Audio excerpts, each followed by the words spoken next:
"Daddy, why did you abandon me?" cried the little girl. "But a millionaire saw everything and did something incredible." Let me know what you thought of this story in the comments. Give it a rating from 0 to 10 and tell me what city you're watching from. I'd love to know if you enjoyed my story and get to know you better. Please subscribe to my channel to support my work. I'm counting on your help. The biting chill of the Pennsylvanian dawn pierced Emily's bones like 1,000 invisible needles. The 4-year-old girl trembled under the awning of a hardware store on St. Vincent Street in downtown Ironwood, clutching her only companion to her chest, a worn-out rag doll with frayed wool hair and a little blue dress that had seen better days. Dried tears marked trails on her dirty little face, and her chapped lips whispered words that the icy wind carried away. "Mommy, when are you coming back?"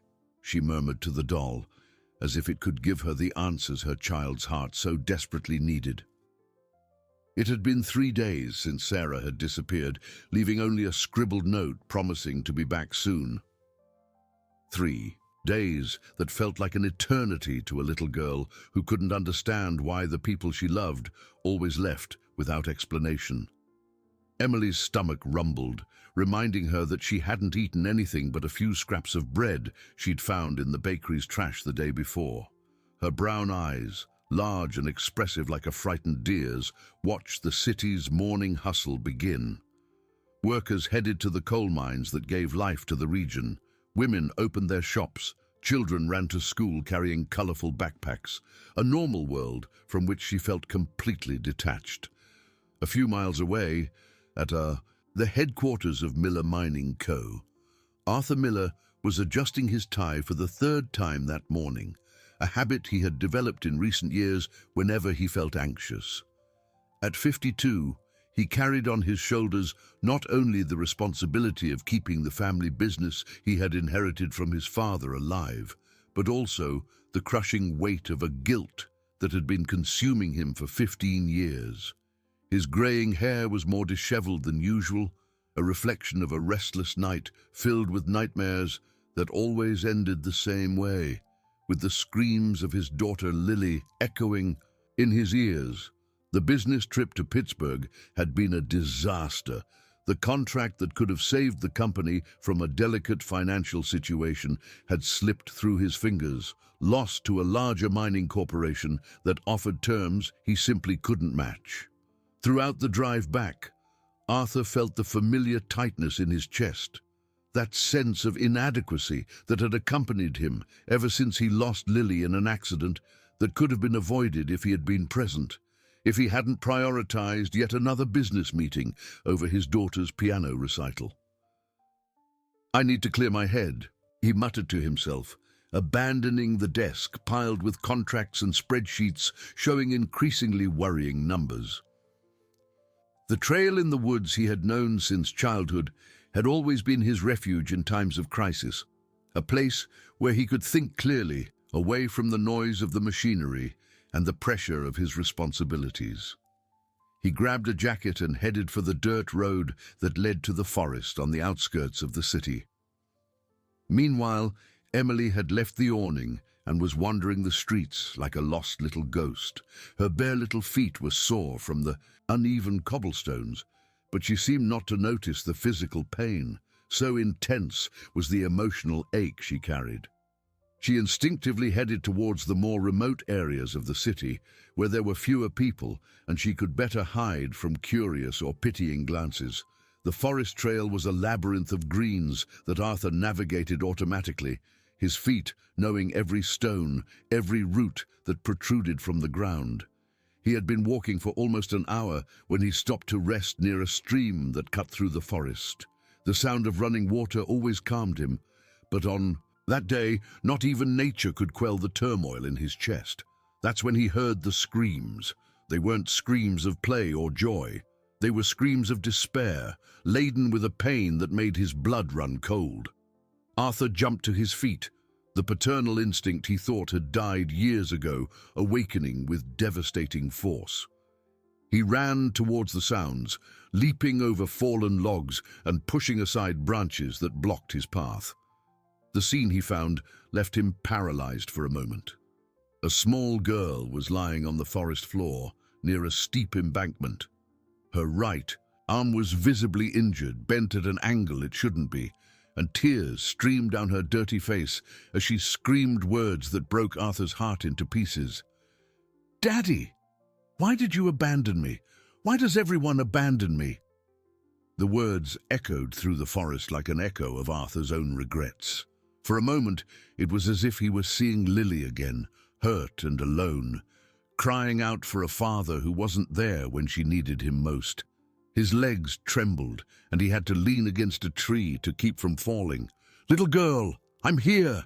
he shouted, running towards her. "It's going to be okay. I won't leave you alone." Emily looked up with her swollen eyes and saw a tall man approaching. For an instant, her heart leaped with hope. Maybe it was her father, the man she had never known but had always dreamed would come for her. But when Arthur knelt beside her, she saw that he wasn't the prince of her childhood dreams, just a stranger with kind eyes who seemed as lost as she was. "It hurts a lot," Emily sobbed, pointing to her arm. "I slipped on the rock. I was trying to pick a pretty flower." Arthur examined the wound carefully, trying to control the emotion that threatened to overwhelm him. It was a fracture, no doubt, but nothing that put the girl's life in immediate danger. What worried him more was the child's general condition. She was visibly malnourished, dirty, and her clothes were inadequate for the morning chill. "What's your name, little one?" he asked in a soft voice, taking off his own jacket to wrap around her. "Emily," she replied between sobs. "And you?" "Arthur. I'm going to take you to a doctor, okay? Everything's going to be fine." As he carefully carried Emily along the trail, Arthur couldn't stop thinking about the cruel coincidence of their meeting. On the very day he felt most lost and like a failure, he had found a child who desperately needed him. It was as if the universe were giving him a second chance to be the father he couldn't be for Lily. "Where are your parents, Emily?"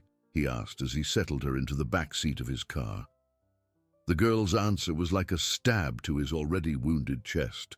"Mommy left 3 days ago. She said she'd be back soon, but she didn't come back. Daddy never came for me." During the drive to the hospital, Arthur watched Emily's bruised little face in the rearview mirror and felt a connection he hadn't expected. There was something about this child that awakened in him not just compassion, but a visceral need to protect her, to ensure she would never again feel as abandoned as she did at that moment. At the hospital, while the doctors tended to Emily's fractured arm, Arthur stayed by her side, holding her free little hand and promising that everything would be okay. He didn't know yet that this promise would change both of their lives forever, nor that the secrets surrounding Emily's origin would soon reveal a truth that would shake the foundations of everything he believed about his past. Ironwood General Hospital had never seemed as welcoming to Emily as it did at that moment. Sitting on the bed with her right arm immobilized in a white cast, she watched with fascination as nurses came in and out of the room, treating her with a kindness she had forgotten existed. Arthur remained in the chair beside the bed, a silent guardian, who seemed determined not to leave her side for a second. Dr. David Anderson, the orthopedist who had treated Emily, spoke in a low voice with Arthur in the hallway. "The fracture was simple to treat, but I'm concerned about other signs I observed," the doctor said, consulting the medical chart. "The child is clearly malnourished, shows signs of prolonged neglect, and when I asked about her family, she told me a story that, well, it's worrying." Arthur felt his stomach clench. "What kind of story?" "She said her mother brought her to Ironwood 2 weeks ago, but disappeared 3 days ago. The girl has been living on the streets since then." Dr. Anderson paused, observing Arthur's reaction. "From what I understand, you found her in the woods. Are you related to her?" "No," Arthur answered quickly, then hesitated. "I mean, not that I know of. I just found her injured and brought her here. Dr. Anderson nodded slowly. Mr. Miller, I need to be direct with you. Cases like this require us to notify Child Protective Services. The child can't simply go back to the streets.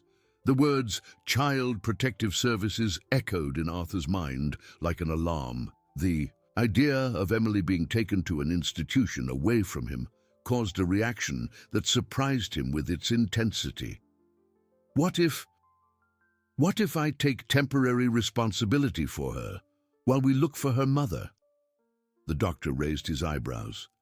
That's possible, but it involves legal procedures. You'd need to go through a social evaluation and I'll insist on covering all the necessary costs and procedures. Arthur interrupted, his voice filled with a determination he hadn't felt in years. I can't let this child be institutionalized, not after everything she's already been through. When they returned to the room, Emily was drawing on a piece of paper a nurse had given her. Arthur approached and saw that she had drawn a simple house with two figures at the door, one large and one small, holding hands. Above the drawing, in her childish, uneven handwriting, she had written, "Me and Daddy." "It's very beautiful, Emily," he said, feeling a lump in his throat. "Who is this Daddy in the drawing?" Emily looked at him with her big, honest eyes. "It's you, Mr. Arthur. You came to get me when I was hurt, just like a daddy would." The girl's words hit Arthur like a lightning bolt. In that moment, he understood there was no turning back. This child had connected with him in a way that awakened all the paternal instincts he thought had died with Lily's loss. It wasn't just compassion, it was something deeper, a visceral need to protect and care for her. In the following days, while the legal procedures were being arranged, Arthur brought Emily to his home, a large residence in Summit Creek, one of Ironwood's most exclusive areas. The house, which had been silent and empty for so many years, suddenly came to life with the girl's presence. Emily ran through the rooms with an energy that contrasted with the physical fragility she had when he found her. "Mr. Arthur, this house is so big," she said on the first day, standing in the middle of the main living room with her arms outstretched. "Lots of families could fit in here." Arthur smiled, a genuine smile he hadn't shown in a long time. "It's your house now too, little one, for as long as you need." But it was Eleanor, Arthur's 78-year-old mother, who was most enchanted by Emily's presence. The elderly woman who lived in the house next door and spent most of her time alone, saw in the girl an opportunity to relive the joy she had lost with Lily's passing. "Artie, this girl has something special," Eleanor said on the second night, after Emily had fallen asleep. "I haven't seen you truly smile in a long time. She reminds me that I can still be useful to someone," Arthur replied, watching the child sleeping peacefully through the half-open door. "But I'm worried about her mother. I've already had people looking in Pittsburgh, Greensburg, the whole metropolitan area. It's as if Sarah simply vanished." What Arthur didn't tell his mother was the strange sense of familiarity he felt when watching Emily. There were moments when the girl made gestures or had mannerisms that intensely reminded him of Lily, coincidences he attributed to them both being girls of a similar age. But there was something more, something he couldn't explain. By the third week of living together, Emily had completely adapted to the household routine. She woke up early, had breakfast with Arthur, spent her mornings playing in the yard or drawing, had lunch with Eleanor, took a nap, and spent her afternoons listening to Arthur tell stories about the company and the city. It was during one of these afternoons that something happened that deeply disturbed Arthur. Emily was drawing while he worked on some contracts in his home office, when she suddenly looked up and said, "Mr. Arthur, why did you put all of Lily's toys in the attic?" Arthur dropped his pen. "How do you know about Lily's toys?" Emily tilted her head with that look of childish confusion. "I dreamed about them. It was a pink room with lots of dolls and a tiny piano. Lily said the toys were sad because nobody..." played with them anymore. Arthur's blood ran cold. Lily's room had been kept exactly as she had left it, but 10 years ago he had moved all the toys to the attic, locked the door, and never spoken of it again. There was no way Emily could know those details. "Emily, where did you hear about Lily?" he asked, trying to keep his voice calm. "Nobody told me," she replied, going back to her drawing as if nothing had happened. "She appears in my dreams sometimes. She's a pretty girl with curly hair. She said you're sad because you couldn't save her." Arthur abruptly stood up from his chair, his heart pounding erratically. It wasn't possible. There was no logical explanation for that knowledge. He decided he needed to talk to someone about it, but he didn't know who. Dr. Anderson? Eleanor? Or was it just a coincidence, the fruit of a traumatized child's fertile imagination? That night, after Emily had fallen asleep, Arthur went up to the attic for the first time in 10 years. The sight of Lily's toys covered in white sheets moved him so much that he had to lean against the wall to keep from falling. But it was when he removed the sheet covering the toy piano that his breath caught completely. On the piano bench, there was a drawing made with crayon. It was clearly the work of a child, but the lines were too precise to be Emily's. It showed two girls holding hands, one with curly hair and the other with straight hair. Underneath, in shaky letters, was written, "Lily and Emily, Sisters of the Heart." Arthur picked up the paper with trembling hands. There was no way Emily could have gone up to the attic. The door was locked and he had the only key. But if it wasn't her, who had made that drawing? And why did the word sisters provoke such a strange feeling of recognition in him? That night, Arthur couldn't sleep a wink. He walked through the house trying to find a rational explanation for the strange events that had been happening since Emily's arrival. But the more he thought, the more questions arose. Who was Sarah really? Why had she brought Emily specifically to Ironwood? And why did the girl show an impossible knowledge of Lily and details of his life? When the sun rose, Arthur had already made a decision that would change everything. He would hire a private investigator to uncover the truth about Sarah and Emily's past. He needed to know who these people were, who had entered his life so mysteriously, bringing with them secrets they seemed to know better than he did himself. Investigator Jack Thompson was not an easily impressed man. In his 20 years of uncovering family secrets, infidelity cases, and corporate fraud, he had seen it all. But when Arthur Miller walked into his small office in downtown Ironwood that Thursday morning, carrying a folder full of unanswered questions about a 4-year-old child, something in the man's urgency intrigued him. "I need you to find out everything about this woman," Arthur said, placing a photo of Sarah on the desk, an image he had obtained from the hospital where she had briefly worked as a cleaner. Full name, where she was born, family, professional history, everything. Jack examined the photo of a simple-looking woman with tired eyes and a forced smile. "And the child? Do you want information on her too?" "Especially on her," Arthur replied, showing some photos of Emily he had taken during their weeks together. "I need to know if there's any connection between this family and mine." The investigator raised his eyebrows. Paternity cases were not uncommon in his profession, but something in Arthur's tone suggested greater complexity. "A connection how, Mr. Miller?" "I can't explain it properly," Arthur hesitated, running his hands over his face. "But strange things have been happening since the girl arrived. Coincidences I can't ignore." While Arthur was in Jack's office, Emily was spending a quiet morning at home with Eleanor. The grandmother had decided to teach the girl how to make shortbread cookies, a family recipe passed down through generations. Emily stood on a chair, mixing the ingredients with adult-like seriousness, when she suddenly stopped and stared at the kitchen wall. "Grandma Eleanor, why doesn't Mr. Arthur talk about Lily's accident?" the girl asked, her small voice laden with a sadness she shouldn't know. Eleanor almost dropped the bowl she was holding. "Emily, dear, how do you know about... Who told you about Lily?" "Nobody told me.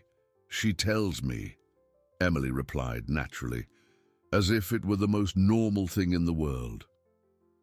"She said she was on her way to her piano recital when it happened. It was raining hard and the car skidded. She didn't want Mr. Arthur to feel guilty forever." Emily's words hit Eleanor like a punch to the gut. No one had told the girl the details of the accident. She hadn't even told Arthur that she knew exactly what Lily was doing that fateful night. Her granddaughter had taken the car secretly to get to the recital because her father had cancelled due to an important meeting, and she died on the way because of a bad turn on the wet road. "My child, don't say such things," Eleanor whispered, sitting down heavily in a chair. "It's not possible for you to know that." Emily tilted her head, her eyes big and innocent. "Why can't I talk about it? Lily gets sad when you pretend she never existed. She wants her daddy to stop blaming himself and be happy again." At that moment, Eleanor understood that something far beyond normal comprehension was happening with this child. She decided she needed to have a serious talk with Arthur when he returned. At the Pittsburgh Police Department, Jack Thompson was talking to Detective Mark Peterson, a contact he had cultivated over the years, for cases requiring official record searches. Sarah Sanders, 28, born in Hickory Run, rural Pennsylvania, Mark read from a file, worked in various family homes in Pittsburgh for the last 10 years, recent history of psychiatric hospitalization. "And the child?" Jack asked. "Here's where it gets interesting. Emily Sanders, registered as the daughter of Sarah Sanders and an unknown father, born in Ironwood at Ironwood General Hospital 4 years ago. But there's a strange note on the birth certificate." Jack leaned forward. "What kind of note?" "The midwife who delivered the baby, Nurse Connie Martin, made a personal observation on the back of the certificate. It says the child was born with a very specific birthmark on her right shoulder, a small crescent moon-shaped mark." "And why is that relevant?" Mark smiled. "Because, according to the medical records I accessed, Lily Miller, Arthur Miller's deceased daughter, had the exact same birthmark, same location, same shape. It's mentioned in her medical file." The silence that followed was deafening. Jack felt a chill run down his spine as he processed that information.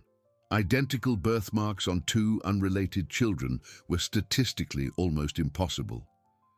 Back at Arthur's house, Eleanor had put Emily down for a nap after lunch and was anxiously awaiting her son's return. When she finally heard him arrive, she rushed to meet him at the door. "Artie, we need to talk," she said, pulling him into the living room. "Something very strange happened with Emily today." Arthur listened in silence as his mother recounted the conversation about Lily and the impossible details the girl knew. When Eleanor finished, he remained quiet for several minutes, processing another piece of a puzzle that seemed to be getting more and more complex. "Mom, I need to ask you something, and I want you to be completely honest with me," he said finally. "During all those years you cared for Lily, did she ever mention having strange dreams or talking to people who weren't there?" Eleanor hesitated. "Why are you asking this?" "Because Emily demonstrates knowledge she shouldn't have, and now you're telling me she talks as if she regularly converses with Lily." Arthur paused, gathering the courage to ask the question that terrified him. "Was Lily different, special in some way?" "Artie," Eleanor sighed deeply. "Lily was always a very sensitive child. From a young age she would say things she shouldn't know. Once, when she was 5, she told me details about your grandfather's life that we had never mentioned to her. Another time, she predicted the neighbor would have problems in childbirth 3 months before the woman even got pregnant." Arthur felt the ground shift beneath his feet. Why did you never tell me this? Because you already had your own worries and because I thought it was just childish imagination. But as Lily grew up, these abilities intensified. She knew when you were sad before you even walked in the door. She knew when something bad was going to happen. Did she know about the accident? Arthur asked, his voice almost a whisper. Eleanor closed her eyes, tears streaming down her wrinkled face. On the morning of that day, she hugged me tighter than usual and said she loved me very much. She said that whatever happened, I shouldn't let you blame yourself. It was as if she knew. At that moment, Emily appeared in the living room, rubbing her sleepy eyes. "Why are you crying?" she asked, walking straight to Arthur and settling into his lap. "We're not crying, little one," Arthur lied, hugging her tightly. "We were just talking about grown-up things." Emily looked him in the eyes with that intensity that disturbed him. "Lily told me to tell you she doesn't want you to be sad anymore. She said you now have a new chance to be the daddy you always wanted to be." Arthur felt as if someone had squeezed his heart with their hands. "Emily, what else did Lily tell you?" "That soon you will discover a very important truth, and that you shouldn't be afraid of it, because the truth always sets people free." The girl paused, playing with the buttons on Arthur's shirt. "And that she chose me to take care of you because you need someone to love again." Just then, Arthur's phone rang. It was Jack Thompson, his voice filled with urgency. "Mr. Miller, I need to speak with you in person as soon as possible. I've discovered something about Sarah Sanders and Emily that will change everything you think about this situation." Arthur looked at Emily, who had fallen asleep in his lap, and then at his mother, whose eyes still glistened with unshed tears. He had the strange feeling that his life was about to be turned upside down again, and this time there was no way to prepare for the impact. Jack Thompson's office was immersed in a tense gloom when Arthur arrived that night. The investigator had spread documents, photos, and notes all over the desk, creating a mosaic of evidence that seemed to tell an impossible story. Arthur sat in the chair opposite the desk, his stomach tight with anxiety. "Mr. Miller, what I'm about to show you will shake everything you think you know about your family and about Emily," Jack began, organizing the papers methodically. "But before I start, I need you to answer a question. Have you ever had an extramarital affair? Any situation that could have resulted in a pregnancy?" The question hit Arthur like a slap. "No, I never cheated on my wife. Our family was we were always close." Jack nodded slowly. "That's what I figured. That's why what I discovered is even more disturbing." He picked up an old photo and placed it in front of Arthur. "This is Sarah Sanders at 17, working as a maid in Pittsburgh. But that's not what's important. Look at this other photo." The second image showed a young woman of about 20, with delicate features and a shy smile. Arthur studied it for a moment before feeling the blood freeze in his veins. That's Helen." "Exactly. Helen Carter, your fiancée before you married your wife. The woman who died in a car accident 18 years ago." Jack took a dramatic pause.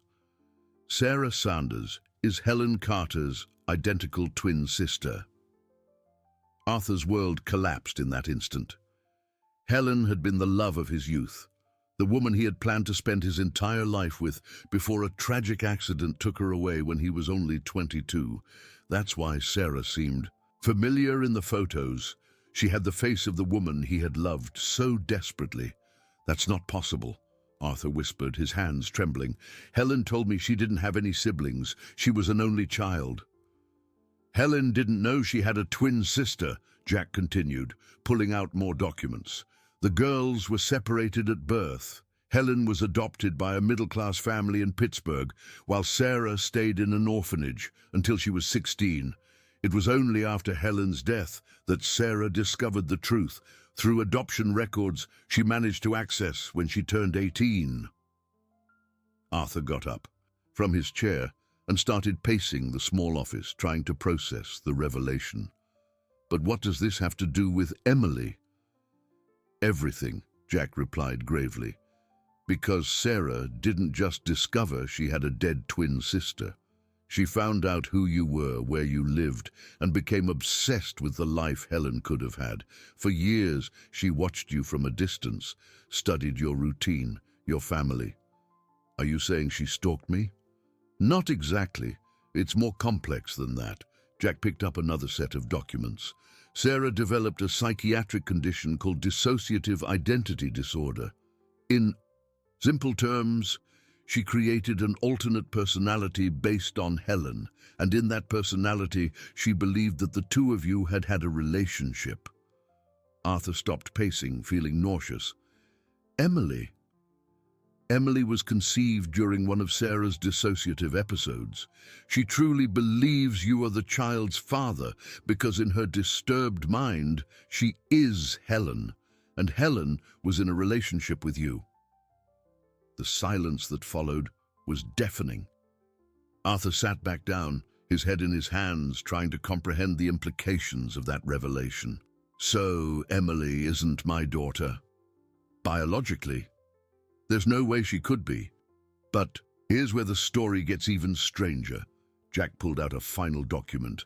I made sure to check Emily's medical records. She was born at Ironwood General Hospital, just as I said before. But there's something I didn't mention. What? The date of birth. Emily was born on the same day that Lily died. At the same hour, Mr. Miller.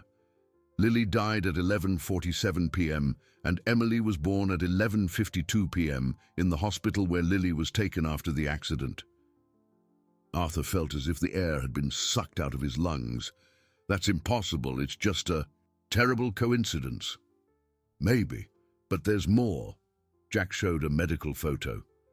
The birthmark I mentioned? The nurse who assisted with Emily's birth made a curious note.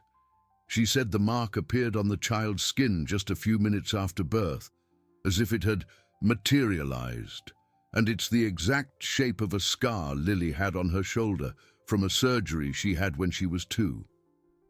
Arthur stood up again, this time walking to the window.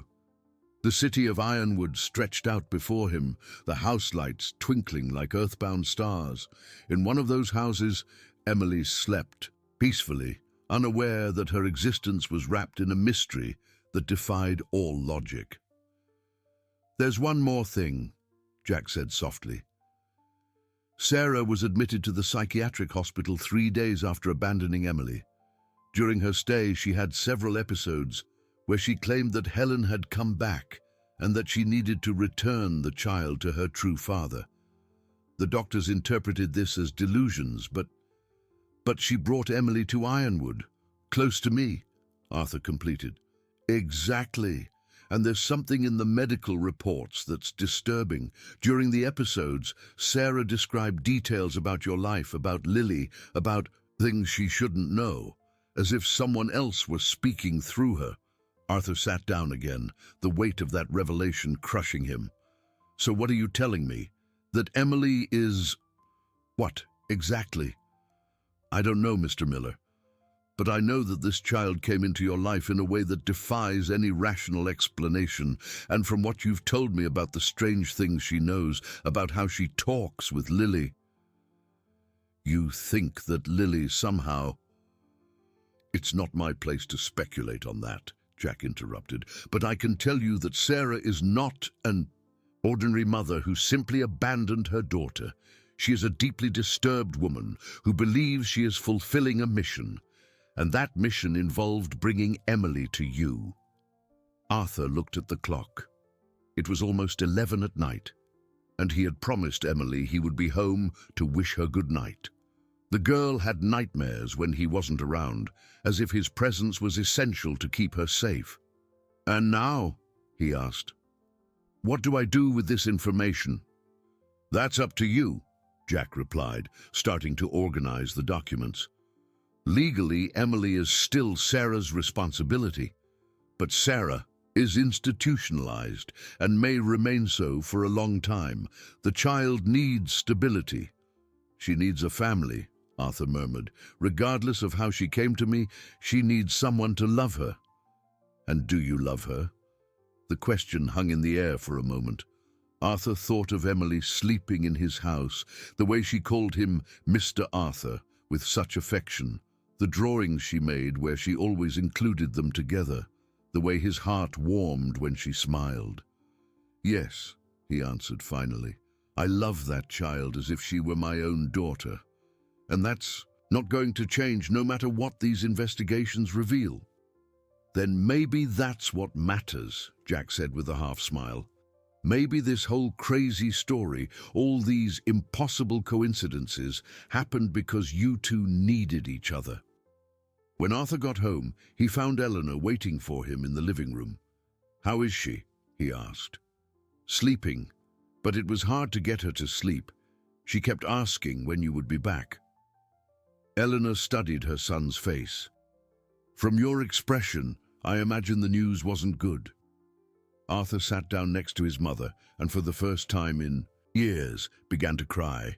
They weren't tears of sadness, but of a complex emotion that mixed relief, confusion, love, and a strange feeling that he finally understood his purpose in life. Mom, he said between tears, I think Lily really did find a way to come home. The next morning brought with it a tense atmosphere that seemed to weigh on the entire house. Arthur had spent a sleepless night watching Emily sleep and trying to process everything he had discovered about the girl's origin. Her every peaceful breath was a reminder of an innocence that contrasted brutally with the disturbing complexity of her story. Emily woke up earlier than usual, around 6 in the morning, and found Arthur sitting in the armchair next to her bed. Mr. Arthur, did you sleep there? She asked, with her sleepy little voice, rubbing her eyes. I couldn't sleep very well, he replied, trying to force a smile.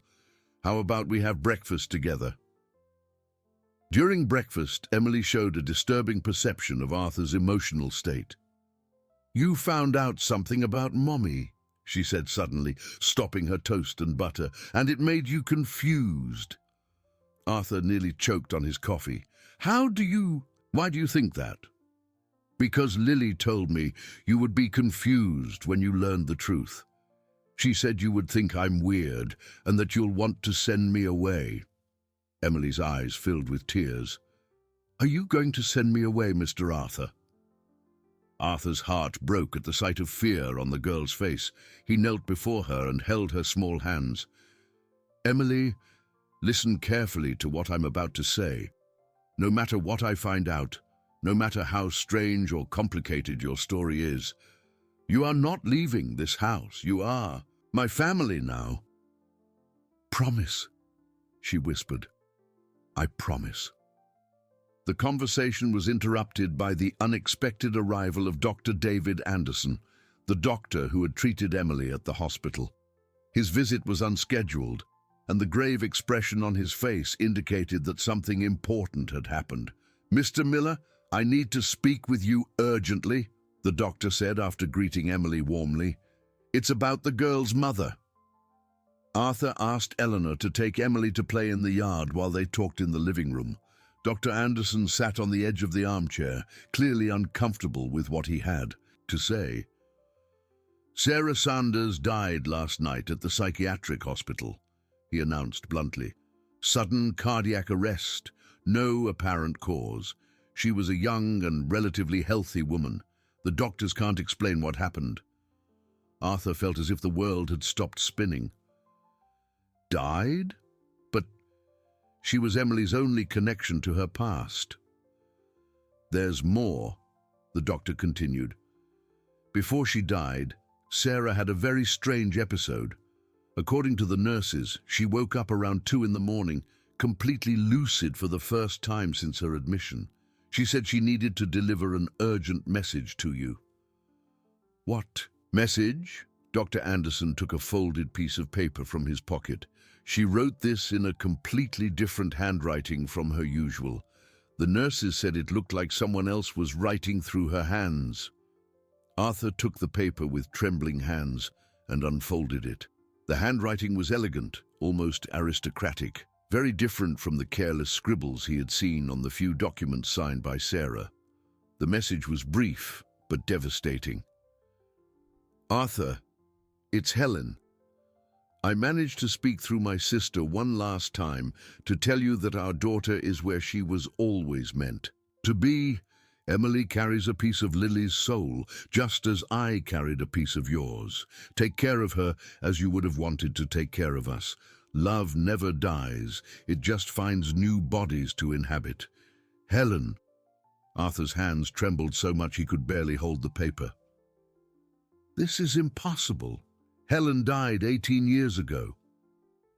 "I know it sounds absurd," Dr. Anderson said, "but I need to tell you something that happened when Lily died. Something I never mentioned because you wouldn't have believed me." Arthur looked up, waiting. "When Lily was pronounced dead, I was on duty in the emergency room. At that exact moment, all the lights in the maternity ward flickered simultaneously, and right after, we heard the cry of a newborn baby. It was Emily." The doctor paused, choosing his words carefully. "Arthur, in 40 years of medicine, I've never seen anything like it. It was as if one soul had departed and another had arrived in the same instant."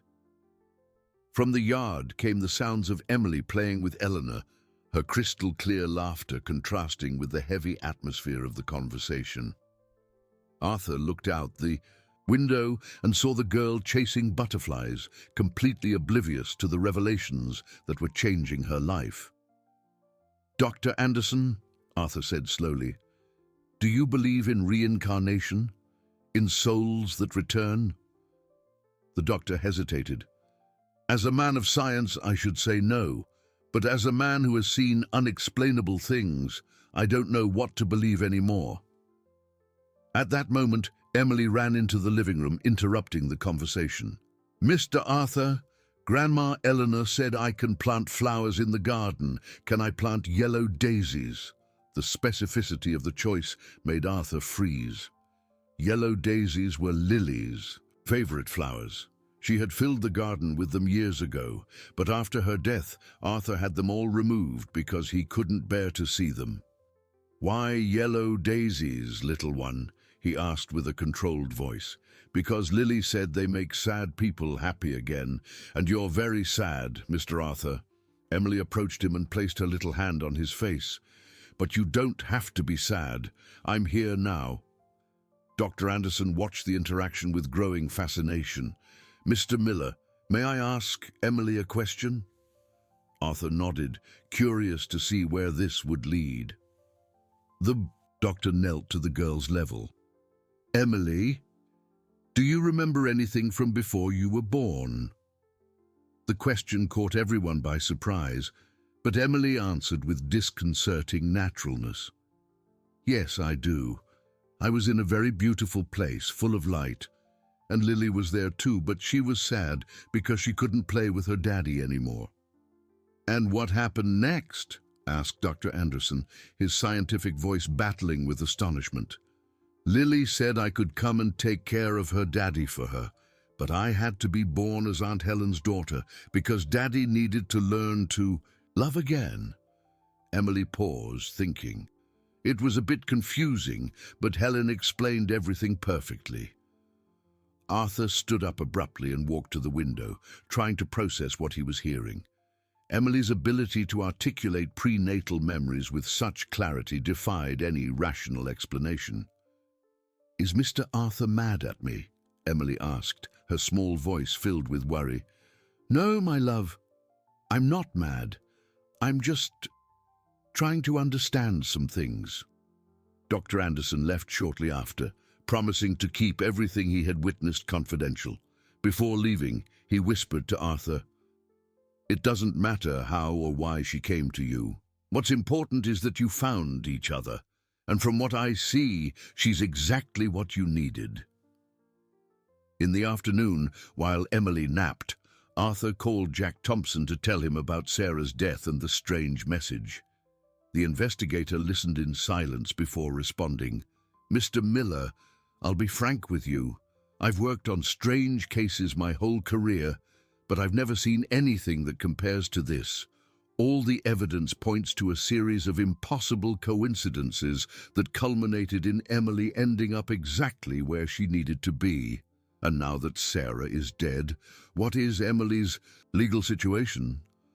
Technically, she becomes an orphan and is a ward of the state, but Jack paused significantly. Considering you're already caring for her, and there's clearly a strong bond between you, I can help fast-track an adoption process. With the evidence we have about Sarah's mental state, it won't be difficult to prove that Emily is better off with you.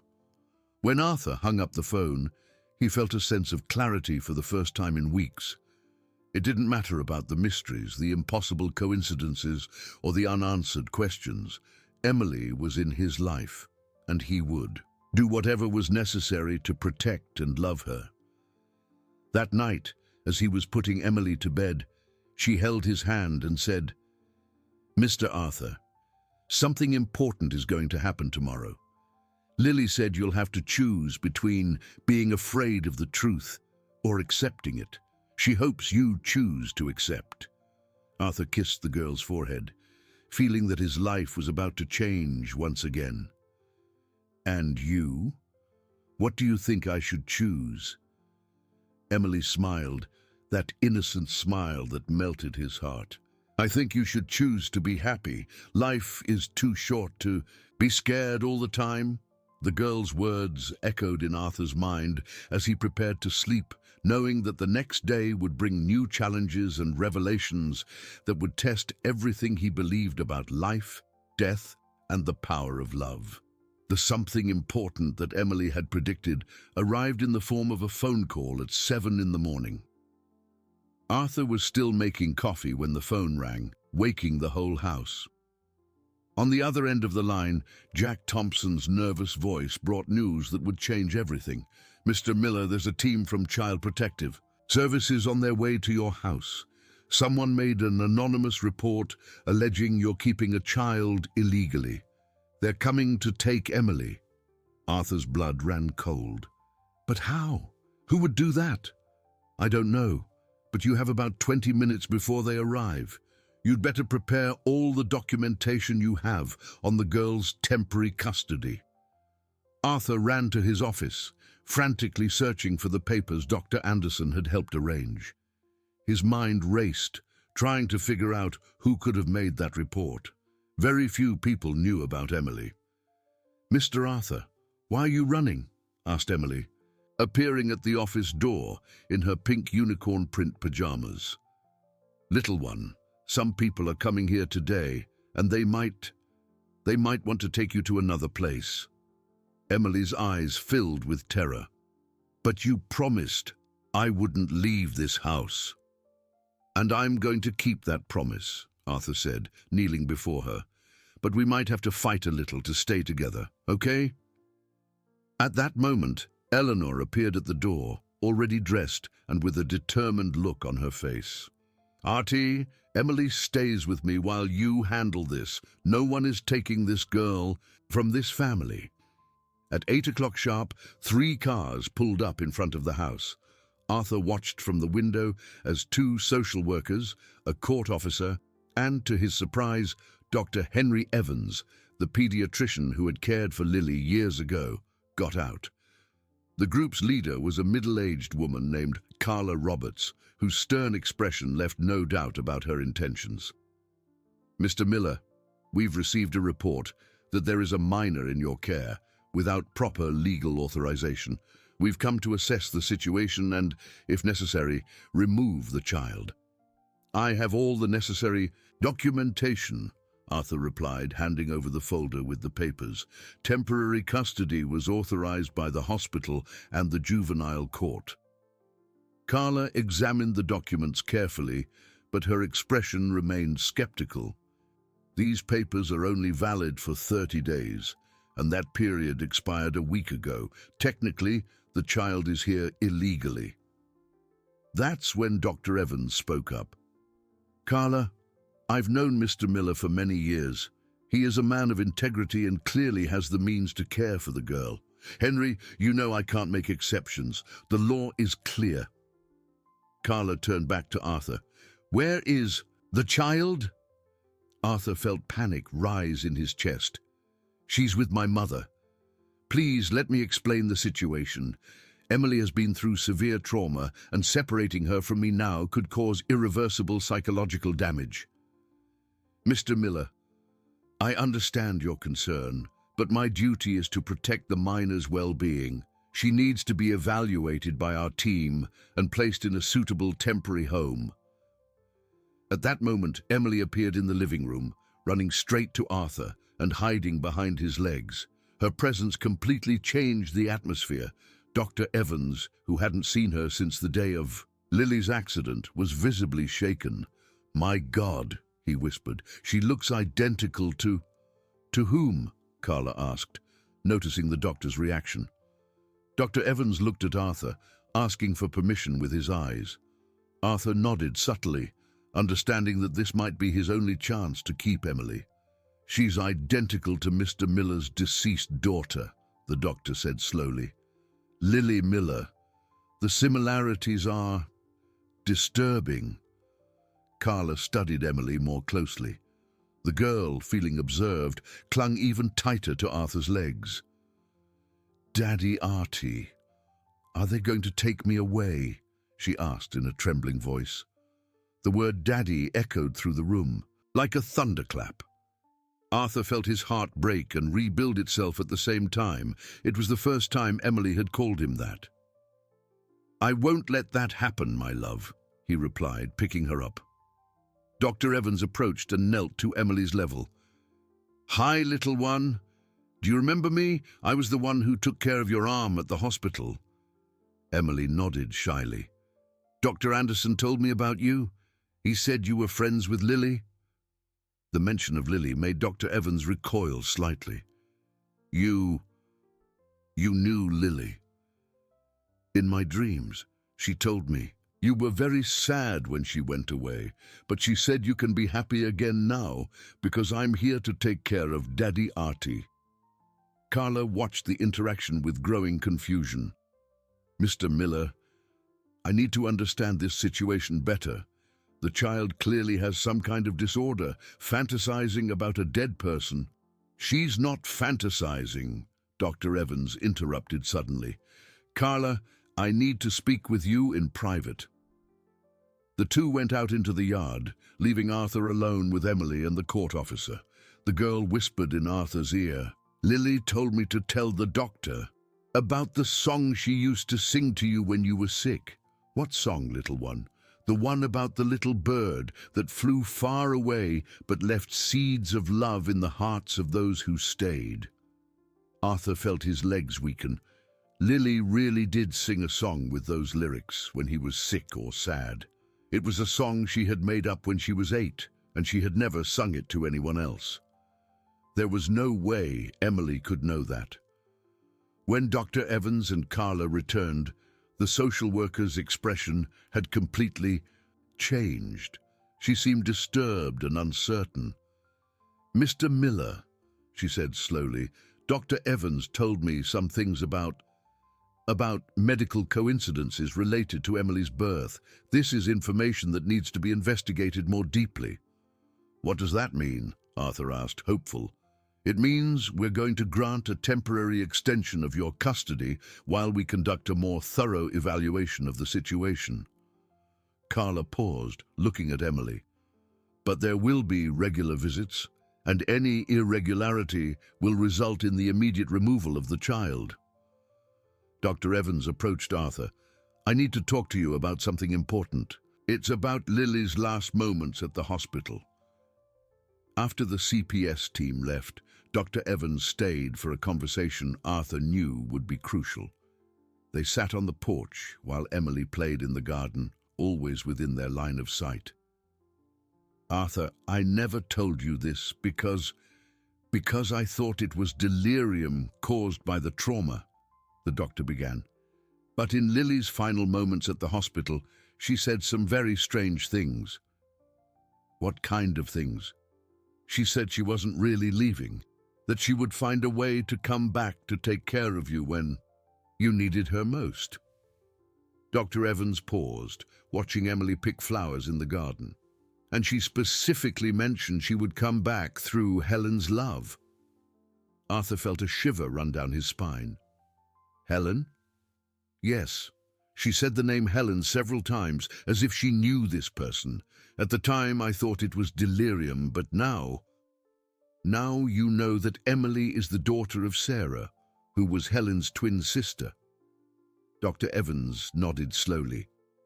The chances of all these coincidences being random are astronomically small, Arthur. And there's something else. Lily said that when she came back, it would be to teach you how to be a real father, that you would get a second chance. At that moment, Emily came running towards them, carrying a bouquet of yellow daisies she had picked. For you, Daddy Artie, she said, handing him the flowers with a radiant smile. Lily said today is a special day because you finally understood that she never really left. Dr. Evans looked at the flowers and then at Arthur. The yellow daisies were planted by Lily on the last day she was conscious. She said she wanted to leave something beautiful for you, to remember her by. Arthur took the flowers and hugged Emily tightly, finally understanding that fighting this mystery was futile. It didn't matter how or why Emily had come to him. What mattered was that she was here, filling a void in his heart he thought would never be healed. Dr. Evans, Arthur said, do you believe some loves are too strong to be stopped by death? The doctor watched Emily, who had gone back to playing in the garden, humming the same tune Lily used to sing. After what I've seen today, Arthur, I think there are many things in this world that science can't yet explain, and maybe it doesn't need to. 2 weeks after the visit from Child Protective Services, the routine at Arthur's house had settled into a naturalness that surprised everyone. Emily woke up before sunrise, ran to Arthur's room, and snuggled next to him until he woke up. It was as if she feared he might disappear during the night, leaving her an orphan once more. That Saturday morning, however, something different happened. Arthur was awakened not by Emily's warm presence, but by sounds from downstairs. They were piano notes, played with the delicacy of someone who knew the instrument well. His heart raced when he recognized the melody. It was Lily's favorite song, a Chopin piece she had learned shortly before the accident. He went downstairs silently and found Emily sitting at the grand piano that had remained covered and untouched for 15 years. Her small feet barely reached the pedals, but her little hands moved across the keys with a precision that defied her age and experience. "Emily," Arthur whispered, trying not to startle her. The girl stopped playing and turned to him with tears in her eyes. "I'm sorry, Daddy Artie. I know you don't like it when people touch Lily's things, but she asked me to play this song for you." Arthur approached slowly, as if walking on sacred ground. "Where did you learn to play the piano, little one?" "I didn't learn. The songs just come out when I touch the keys. It's like my fingers already know where to press." Emily looked at the keys with childish confusion. "Lily said this song always made you cry, but they were happy tears." Arthur sat next to her on the piano bench, his hands trembling as he touched the keys Lily had touched so many times. Can you play other songs?"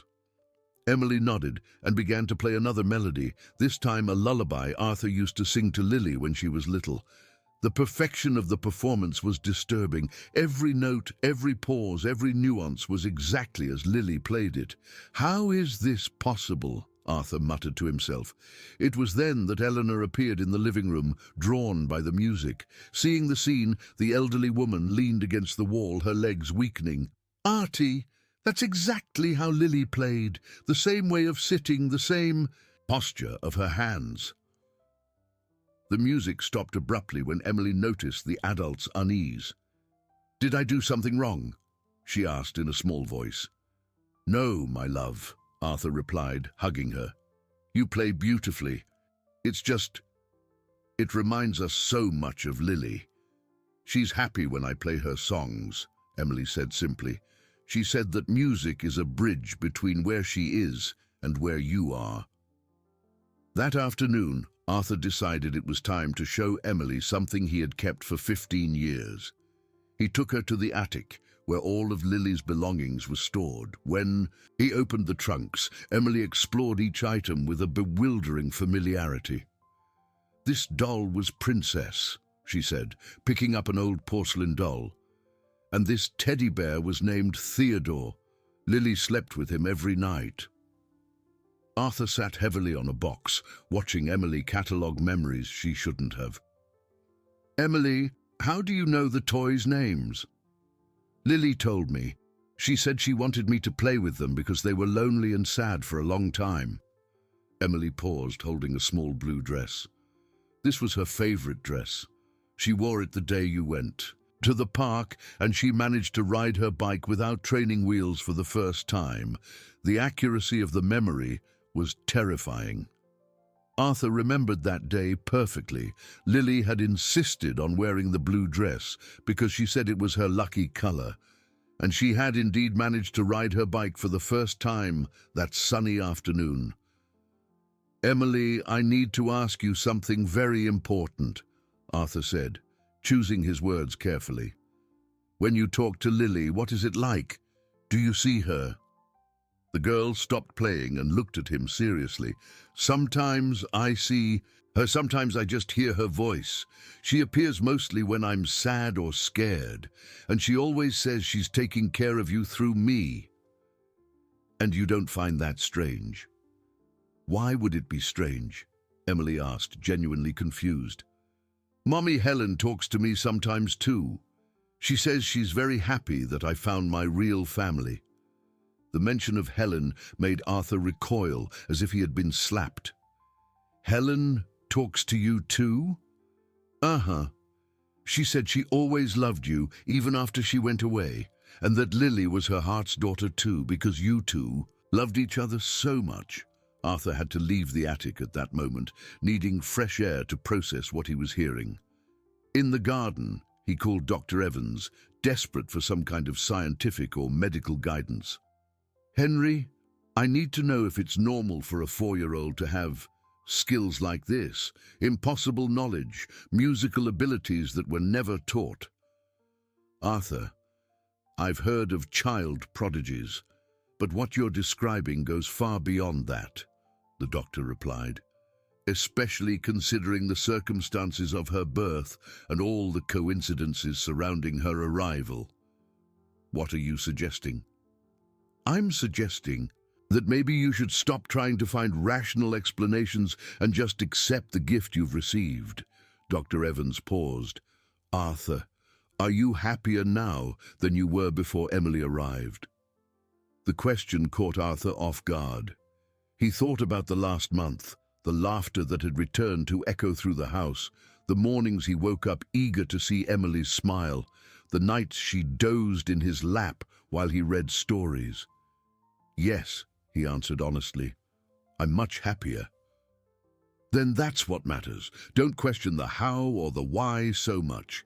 Accept that you've been given a second chance to be a father." That night, as he put Emily to bed, she held his hand and said something that changed his perspective forever.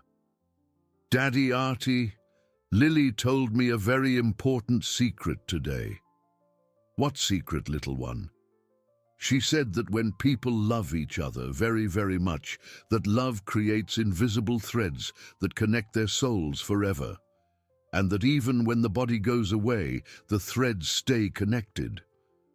Emily paused, searching for the right words. "She said that you, her, and I are connected by golden threads, and that's why I was able to find you." Arthur felt tears stream down his face. "And you believe that?" "Of course I do. Otherwise, how would I have known you were my heart's daddy before I even met you?" Later that night, after Emily had fallen asleep, Arthur went to the piano and played for the first time in 15 years. His hands were rusty, but the music flowed naturally, as if Lily were guiding his fingers. The next morning, he woke up to Emily already at the piano, playing the same song he had played the night before. When she saw him, she smiled radiantly. "Lily, was so happy you started playing again, Daddy Artie. She said now you can make music together again, through me." In that moment, Arthur finally understood that it didn't matter if it was real, imagination, or something beyond human comprehension. Emily had brought back music, love, and joy into his life. And maybe, just maybe, Lily really had found a way to keep taking care of him. "How about we play together today?" he suggested, sitting down next to the daughter fate had given him in such a mysterious and wonderful way. Lily said that would be a great idea. Emily replied, positioning her small hands on the keys. "She said we can finally be a musical family again." And so, the sounds of the piano once again filled the house that had been silent for too long, carrying with them the promise that true love always finds a way to continue, even when all the laws of logic say it's impossible. Autumn arrived in Ironwood, bringing with it an unexpected change that would shake the foundations of the new life Arthur and Emily had built together. The call came on a rainy Tuesday, as father and daughter were making cookies in the kitchen, a tradition they had developed on afternoons when the rain kept them indoors. "Mr. Miller?" The voice on the other end of the line was formal and cold. "This is Ms. Patricia Morgan, attorney for the Sterling family. I need to speak with you about Emily Sanders." Arthur felt his stomach sink. He had hoped that with Sarah's death, the legal issues concerning Emily were resolved. "How can I help you?" "I represent Oswald Sterling, Emily's great-uncle and the miner's only living relative. He is formally requesting custody of the child." The words echoed in Arthur's mind. Like distant thunder, Emily, who had her back to him mixing the cookie dough, suddenly stopped and turned, as if she had felt the shift in the air. "Daddy Artie, who's on the phone?" she asked in her small voice, but there was a tension in her tone that wasn't there before. "It's work, little one. Keep making the cookies," Arthur lied, leaving the kitchen to continue the conversation in private. "Ms. Morgan, I have no knowledge of any relatives of Emily's. She was abandoned, and I have temporary legal custody. Mr. Miller, Oswald Sterling is the older brother of Sarah's deceased mother. He was abroad when he learned of the situation, but has now returned to the States and wants to assume his family responsibilities." The lawyer paused. "He has legal priority over you, as you have no kinship with the minor." "Where was this man when Emily was being neglected? Where was he when she was living on the streets?" "That is irrelevant now. What matters is that there is a blood relative willing and able to care for the child. We will be there tomorrow at 10 o'clock for a formal visit." When Arthur hung up the phone, his hands were shaking. He returned to the kitchen and found Emily sitting on the floor, hugging her knees, her face wet with tears. "They're going to take me away," she said with a certainty that broke Arthur's heart. "Lily warned me this would happen." Arthur knelt before her, pulling her into a tight hug. "I won't let that happen. You are my daughter now." "But what if the law says I have to go? What if that man is my real relative?"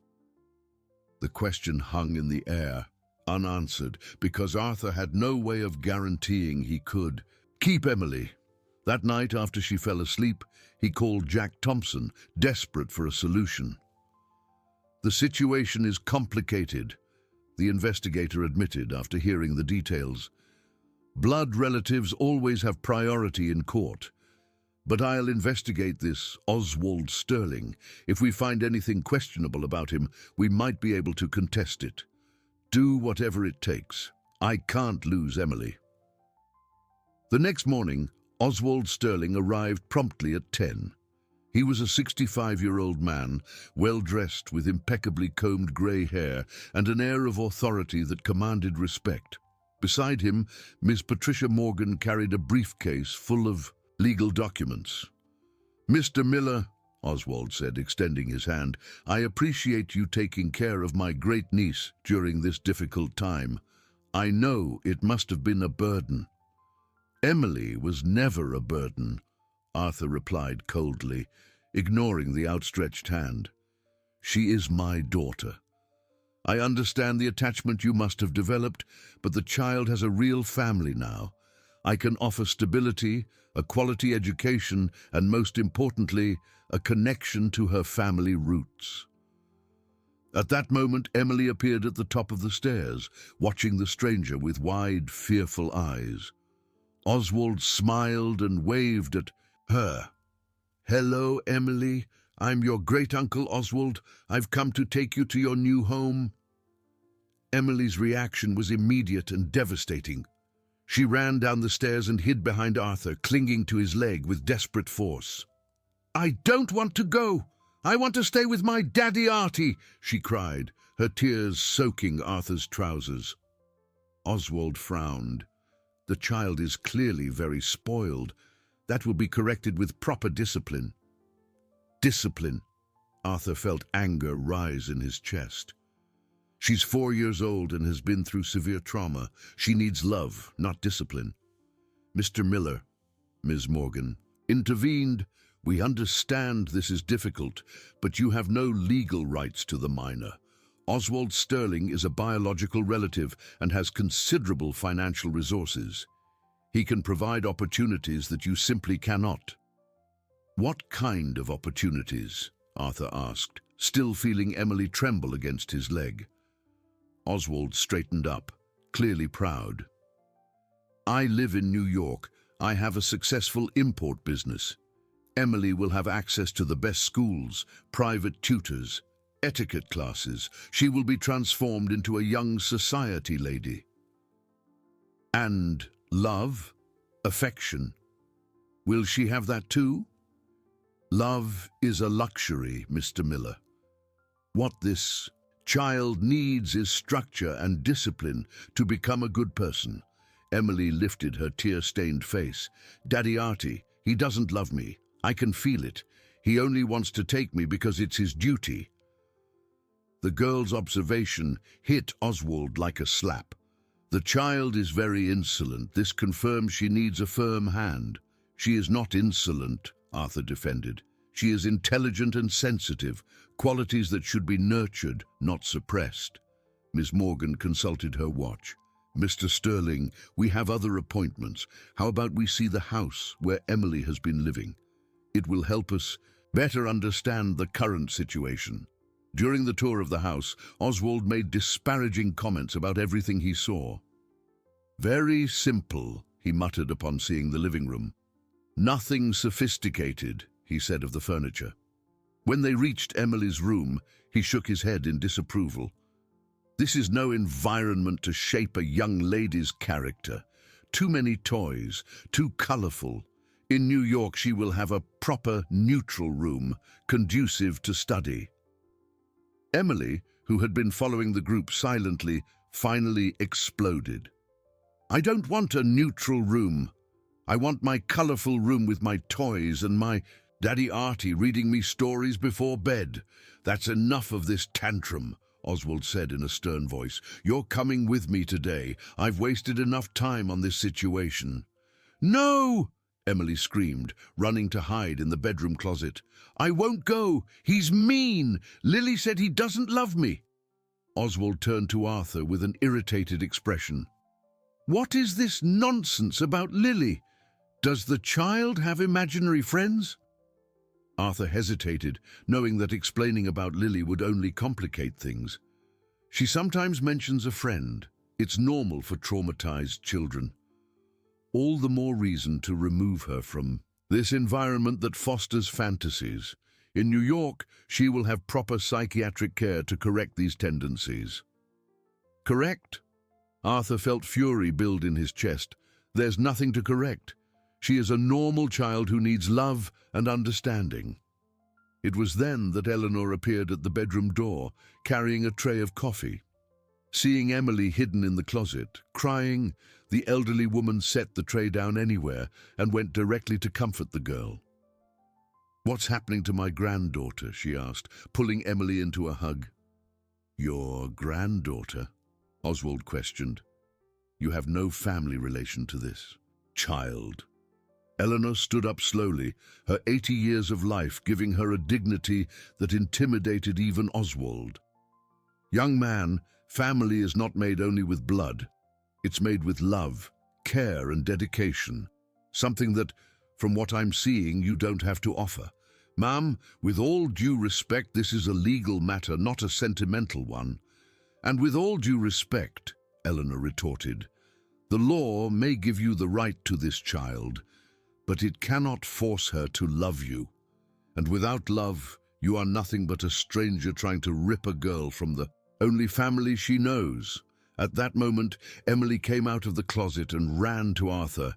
"Daddy Artie, Lily said you have to fight for me. She said that sometimes love has to be stronger than the law." Arthur looked at Oswald, then at Ms. Morgan, and finally at Emily. He made a decision that would change everything. "I will not hand Emily over today," he declared firmly. "You will have to get a court order, and in the meantime, I will fight with all my strength to keep my daughter with me." The silence that followed was tense and fraught with consequences that everyone knew were coming. The 3 days following the confrontation with Oswald Sterling were the most tense of Arthur's life. The court order arrived on Thursday morning, stating that Emily was to be handed over to her great-uncle within 48 hours. The official paper in his hands felt like lead as he read and reread the legal terms that could tear his family apart. Emily had been having constant nightmares since Oswald's visit. She would wake up screaming in the middle of the night, crying out for her daddy Artie and insisting that the mean man was going to take her away. Arthur spent his nights by her bed, singing lullabies and promising he would find a solution. "Daddy Artie," she whispered on Thursday morning as they had breakfast. "Lily is very worried. She said that Uncle Oswald has bad secrets in his past." "What kind of secrets, little one?" Arthur asked, though he knew he was clinging to fragile hopes. "She can't see clearly, but she said he hurt children before. And that if you look hard enough, you'll find the truth." Arthur immediately picked up the phone and called Jack Thompson. "You need to speed up the investigation into Oswald Sterling.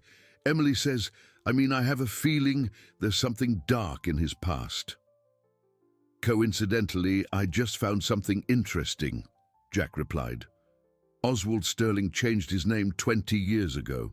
He used to be Oswald Perry Smith, and there are records of an investigation involving him in Washington, D.C., something related to a private school he ran."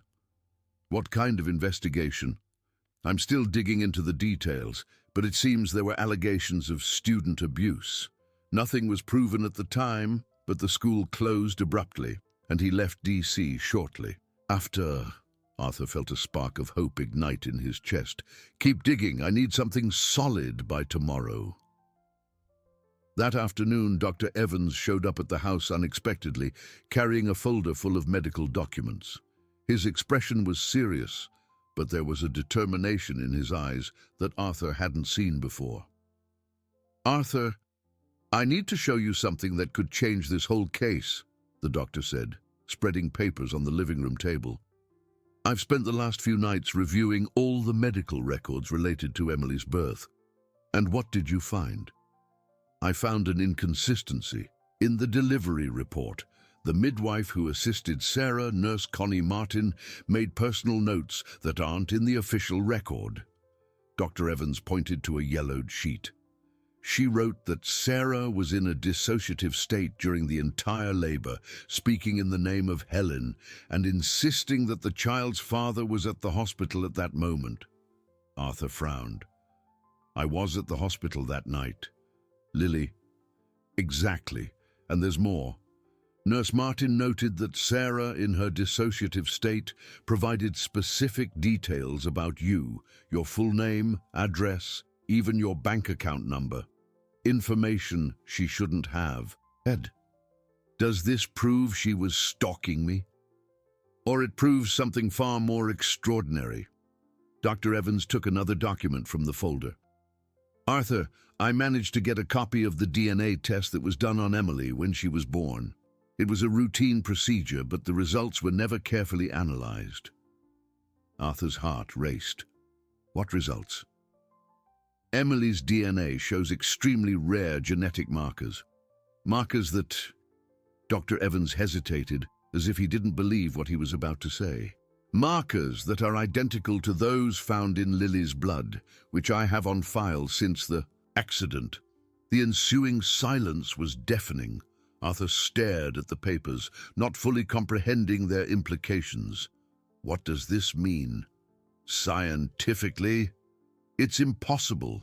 Genetically speaking, two unrelated people cannot have identical markers at so many points in their DNA. Dr. Evans paused. But if we consider other possibilities... What other possibilities? Arthur, what if Lily really did find a way to come back? What if, through some mechanism that science doesn't yet understand, part of her genetic essence manifested in Emily? Before Arthur could answer, Emily appeared in the room, running towards them with a sheet of paper in her hand. "Daddy Artie, I drew something important." The drawing showed two female figures, one larger and one smaller, connected by a golden line. Above them, several stars formed a specific pattern. At the bottom, Emily had written in her childish script, "Lily and I share the same light." Dr. Evans studied the drawing with growing fascination. "Emily, where did you learn about this light?" "Lily taught me. She said that when one soul loves another very much, it can share its light with them. That's why I know the things she knew and can play her songs." At that moment, the phone rang. It was Jack Thompson, his voice filled with urgency. "Mr. Miller, I found what you were looking for. Oswald Sterling is not who he says he is." "What do you mean?" "He's not really Sarah's uncle. He's a con artist who specializes in inheritance and custody cases. There are at least 5 recorded cases in different states where he showed up claiming kinship with orphan children who had some kind of value, life insurance, properties, even family inheritances." Arthur felt his legs weaken. "But the legal documents, all very skillfully forged. The real Oswald Sterling died 3 years ago. In Portugal, this man assumed his identity specifically to claim Emily. But why? Emily has no inheritance or monetary value." "That's the most sinister part," Jack continued. "I found out he has connections to an illegal adoption ring. Orphan children are adopted by him and then passed on to wealthy couples who can't adopt through legal means. It's a lucrative and horrifying business." Arthur felt sick. The idea of Emily being sold like merchandise made him physically ill. "Do we have enough evidence to stop him?" "More than enough. I've already alerted the proper authorities. He'll be arrested before the court order's deadline expires." When Arthur hung up, Emily was sitting on Dr. Evans's lap, showing him more drawings. One in particular caught Arthur's eye. It showed a dark man being taken away by figures in uniform, while a happy family remained safe in a colorful house. "When did you draw this, Emily?" Arthur asked. "Last night, after the nightmare. Lily said the bad man was going to be taken away and that I don't have to be afraid anymore." Dr. Evans looked at Arthur with an expression of utter astonishment. How could she have known? That evening, Oswald Sterling's arrest was broadcast on the local news. The charges included document forgery, fraud, and participation in an illegal adoption scheme. Arthur and Emily watched together. She nestled in his arms on the sofa. "Now he can't take me anymore, can he, Daddy Artie?" she asked in a sleepy voice. "No, my love. No one will ever try to take you from me again. Lily said this was the last test, that now you know you truly love me, not out of duty or pity, but because I'm your daughter of the heart." Arthur kissed the top of her head, feeling a peace he hadn't experienced in weeks. Lily was right. You are my daughter in every sense that matters. And tomorrow, can we play piano together again? Lily said she wants you to teach her a new song. What song? One that you invent just for you. A song about a family that found each other even when everyone said it was impossible. That night, Arthur stayed awake long after Emily fell asleep, thinking about all the mysteries surrounding her arrival in his life. It didn't matter if it was science, a miracle, or something beyond human understanding. What mattered was that his daughter was safe, his family was complete, and for the first time in 15 years, he truly believed that love could overcome any obstacle. Outside, a gentle rain began to fall, washing away the last tensions of those difficult days and preparing the ground for a new beginning that neither of them could have imagined possible. Winter arrived in Ironwood, bringing with it a tranquility Arthur hadn't felt in a long time. 3 months had passed since Oswald Sterling's arrest, and life in the Miller household had found a harmonious rhythm that seemed as if it had always been there. Emily grew visibly stronger and more confident each day, and Arthur constantly discovered new facets of fatherhood he never imagined he would experience. That Saturday morning, as they prepared breakfast together, a weekend tradition they had developed, Emily asked a question that caught Arthur off guard. "Daddy Artie, do you think Mommy Helen is happy in heaven now?" Arthur paused as he flipped the pancakes on the griddle. Emily rarely mentioned Helen directly, preferring to talk about Lily or simply accept Arthur as her father without questioning the past. "Why are you asking that, little one?" "Because last night she appeared in my dream. She was very beautiful, in a white dress, and she said she could finally rest in peace." Emily stirred her chocolate milk thoughtfully. "She said she loved me very much, but now I had a real family and she could go peacefully." The girl's words touched a sensitive chord in Arthur's heart. "And were you sad about that?" "A little bit. But she explained that when people find where they truly belong, the other people who love them are happy, even if it means saying goodbye." Emily looked at Arthur with her big, serious eyes. "She said you were the great love of her life, and that taking care of me was her way of repaying all the love you had." Arthur had to sit down, too emotional to continue cooking. 17 years later, he still carried Helen in his heart, but in a different way now, not as a painful loss, but as a beautiful part of his story that had helped lead him to Emily. "And Lily? Did she appear in the dream too?" "Uh-huh. She was holding Helen's hand and they were both smiling. Lily said you've now learned to be the daddy she always knew you could be." Emily paused, choosing her words carefully. "They said they'll keep watching over us, but from a distance, because now we both know how to take care of each other." That afternoon, Dr. Evans paid a social visit, something that had become common since Arthur and Emily officially became father and daughter through the adoption process, which had finally been completed the week before. "How's our little pianist?" the doctor asked, finding Emily in the garden, drawing under the shade of the mango tree Arthur had planted to celebrate the adoption. "I'm good, Dr. Evans. Look what I drew today." She showed a sheet with a large, strong tree full of golden fruits. Under the tree, 2 figures, one large and one small, were planting seeds together. "It's very beautiful. What does it mean?" "It's our family tree. Daddy Artie explained to me that a family is like a tree. It needs strong roots to grow well, and the roots are made of love, care, and affection." She pointed to the figures. "We're planting more love so our tree gets even stronger." Dr. Evans smiled, but Arthur noticed a thoughtful expression on his face. After Emily went to play with Eleanor in the kitchen, the doctor pulled Arthur aside for a private chat. "Arthur, I need to tell you something I've discovered about Emily, something related to the medical exams I've done on her in recent weeks." "Is she sick?" Arthur felt instant panic. No, not at all. It's something extraordinary. Dr. Evans took a few sheets from his pocket. The blood tests show something I've never seen in my career. Emily's body produces abnormally high levels of certain substances associated with emotional well-being: serotonin, dopamine, oxytocin. Is that bad? On the contrary, it's as if her body is naturally programmed to radiate happiness and tranquility, and there's something even stranger. Dr. Evans hesitated.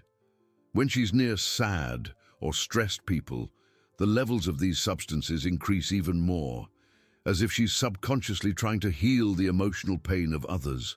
Arthur thought about how different he had felt since Emily's arrival: calmer, more hopeful, more connected to life. Are you saying she has some kind of gift?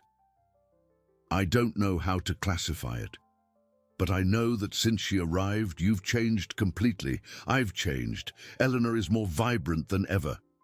It's as if she brings healing wherever she goes. That night, while putting Emily to bed, Arthur decided to ask a question he had been saving for weeks. Emily, do you still talk to Lily and Helen? The girl thought for a moment. Not like before. Now it's more like they're kind voices inside my heart. They help me when I need to know what to do, but they don't appear as people. And do you miss them? A little bit.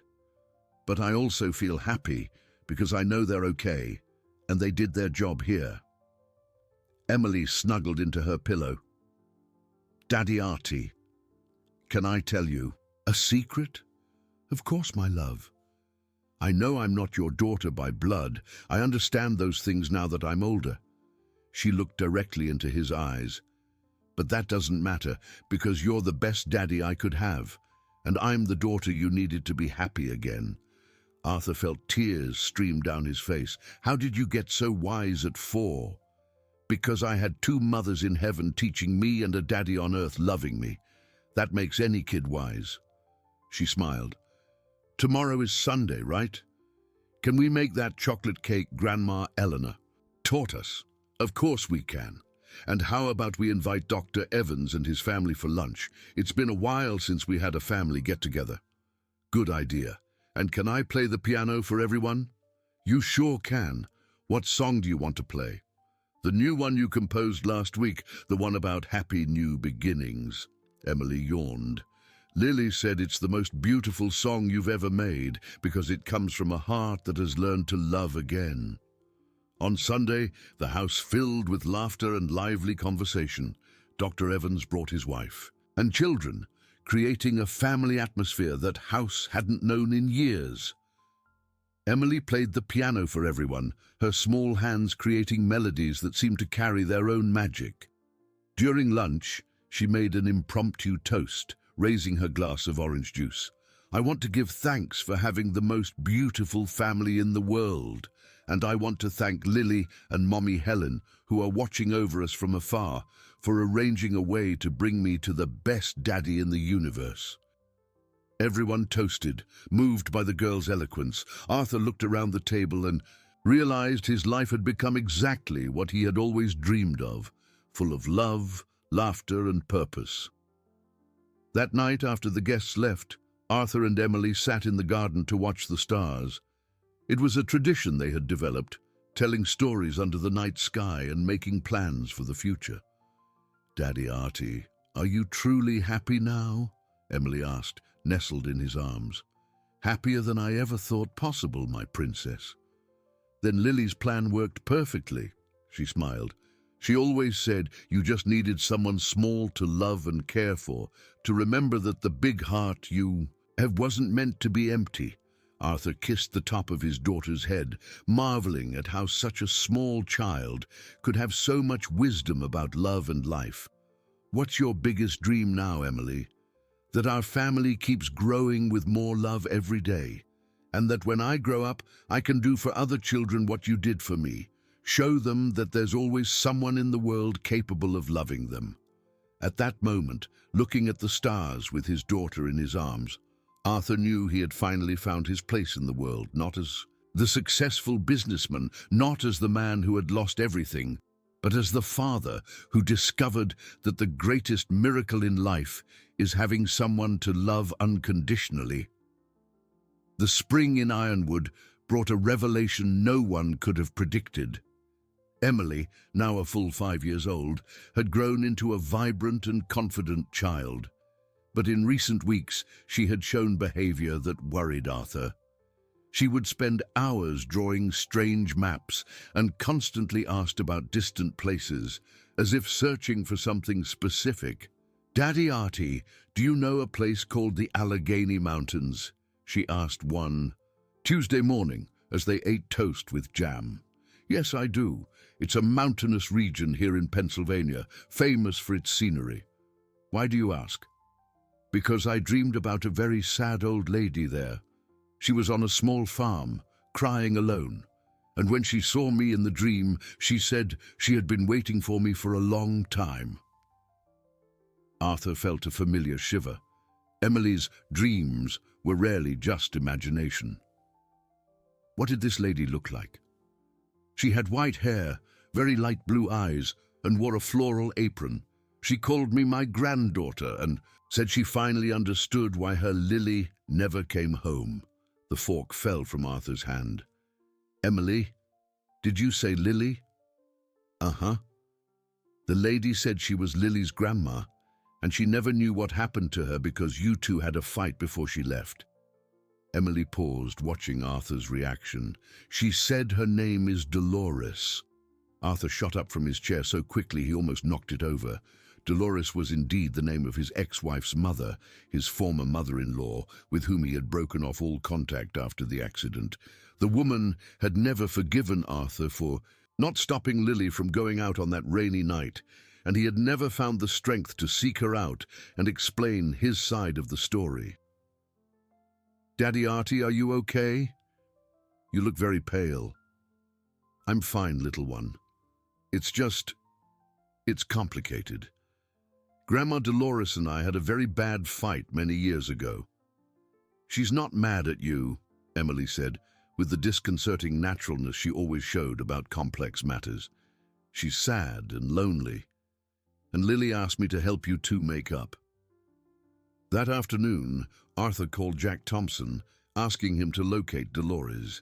He hadn't spoken to her in 15 years, but if Emily was having specific dreams about her, he knew from experience he should pay attention. "Found her easily," Jack said a few hours later. "Dolores Carter, 72, lives alone on a small farm in the Allegheny Mountains, exactly as Emily described. Lost her husband 5 years ago, has no other children besides her deceased daughter, and according to the neighbors, lives an isolated and depressed life." "Does she know that Lily died?" "Apparently, yes, but she never knew the details. The neighbors say she always talks about a daughter who went away and never came back." Arthur spent the rest of the day in internal conflict. The idea of reliving the pain of that period was terrifying, but the sadness in Emily's eyes when she spoke of the lonely old lady was even worse. "Daddy Artie," Emily said during dinner. "Lily appeared again this afternoon." "What did she say?" "That Grandma Dolores needs to know she was happy when she left, that it wasn't your fault or Grandma's fault, and that now she has a new granddaughter to introduce." Emily's words touched the most sensitive point of Arthur's guilt. Dolores had lost her only daughter and had never known the peace of knowing that Lily had died without resentment in her heart. "Do you want to meet Grandma Dolores?" he asked. "Very much. She seems very kind, just sad, and I'm good at making sad people happy again." The following Saturday, Arthur and Emily set off for the Allegheny Mountains on a trip that would take about 3 hours by car. During the drive, Emily shared more details from her dreams, describing with impressive accuracy the house where Dolores lived, the farm animals, and even the layout of the furniture. "She has an orange cat named Marmalade and 2 chickens named Clucky and Feathers," Emily narrated. "And in her room, there's a big picture of Lily on her 15th birthday." When they arrived at the farm, Arthur immediately recognized the property from Emily's descriptions. It was a simple farmhouse, surrounded by green mountains with a well-kept garden full of colorful flowers. At the gate, an orange cat watched them lazily. "It's Marmalade!" Emily exclaimed, running towards the cat. Arthur took a deep breath and knocked on the wooden door. Slow footsteps approached, and when the door opened, he saw Dolores for the first time in 15 years. The woman had aged significantly, her hair now completely white, but her blue eyes were still vibrant and expressive. "Arthur," she whispered, incredulous. "Hello, Dolores. I brought someone who really wanted to meet you." Dolores looked down and saw Emily, who was watching her with a shy but warm smile. The old woman's reaction was instant and emotional. She knelt and extended her arms, as if recognizing the girl from some deep place in her memory. "My goodness, you look just like Lily when she was this age," she said, tears streaming down her face. "I'm Emily. I came to visit you because you were very sad in my dreams." Dolores looked at Arthur with confusion. "Dreams?" "It's a long story," he replied. "Can we talk?" For the next 2 hours, sitting in the simple but cozy living room, Arthur told the whole story, the accident, the guilt he carried, the years of isolation, and the miraculous arrival of Emily in his life. Dolores listened in silence, occasionally wiping away tears. "I always knew it wasn't your fault," she said finally. "Lily was stubborn like me. If she decided to do something, nothing in the world could stop her. But I was so broken by the pain that I needed to blame someone, and you were there. I understand. I also needed someone to blame. I spent 15 years hating myself for not being a better father." "And now?" Dolores asked, watching Emily play with marmalade on the floor.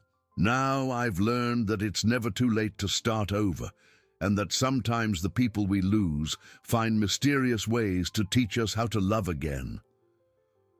Dolores got up and went to an old cabinet, from which she took a yellowed photo album. "I want to show Emily something." The three of them sat on the sofa as Dolores flipped through the pages, filled with photos of Lily at different ages. Emily watched each image with fascination, commenting on details she shouldn't know. "In this photo, she was happy because she learned to ride a bike," Emily said, pointing to an image of Lily at 6. "And in this one, she was nervous because it was her first day at a new school." Dolores stopped turning the pages and looked at the girl in astonishment. "How do you know that?" "Lily told me. She said you two had a lot of fun together and that she misses the shortbread cookies you used to make." At that moment, Dolores broke down crying. "I stopped making those cookies after she left. I couldn't stand the smell that reminded me of her." Emily got up and hugged the old woman tightly. "She wants you to start making them again. And she said if you teach the recipe to Daddy Artie, we can come here every month to make them together." Dolores looked at Arthur through her tears. You would come back? "If you want to have a step-granddaughter to spoil, we would love to have a grandma to visit," Arthur replied, moved. "Step-granddaughter? Nothing," Dolores protested, hugging Emily even tighter. "This girl is my heart's granddaughter, and you, Arthur, have always been like a son to me, even after the fight." That afternoon, the kitchen of the house once again echoed with laughter and lively conversation for the first time in 15 years. Dolores taught Emily how to make the famous shortbread cookies, while Arthur watched 2 generations connect through the love Lily had left as her legacy. "Daddy Artie," Emily said as they were preparing to leave, "now Lily can truly rest." She said the last piece of sadness that existed because of her was healed today. During the drive back, Arthur reflected on how Emily had once again managed to heal wounds that seemed incurable. It was as if she had a special gift for identifying broken hearts and finding ways to bring them back together. Grandma Dolores is going to be very happy now, Emily said, already sleepy in the back seat. And we gained another little piece of family. Yes, we did, Arthur agreed, smiling. Our family is growing just like you always wanted. That night, Emily slept in peace, knowing she had fulfilled another mission that love had entrusted to her. And Arthur fell asleep grateful for a daughter who taught him daily that love has the power to heal any wound, no matter how deep. 2 years had passed since the reunion with Dolores, and the lives of Arthur and Emily had become a perfect example of how a family can flourish when built on a solid foundation of unconditional love. Emily, now 7, was preparing for a very special moment.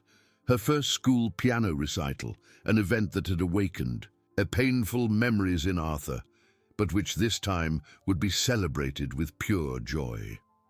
The Saturday morning of the recital dawned with a golden sun that flooded the house through the open windows.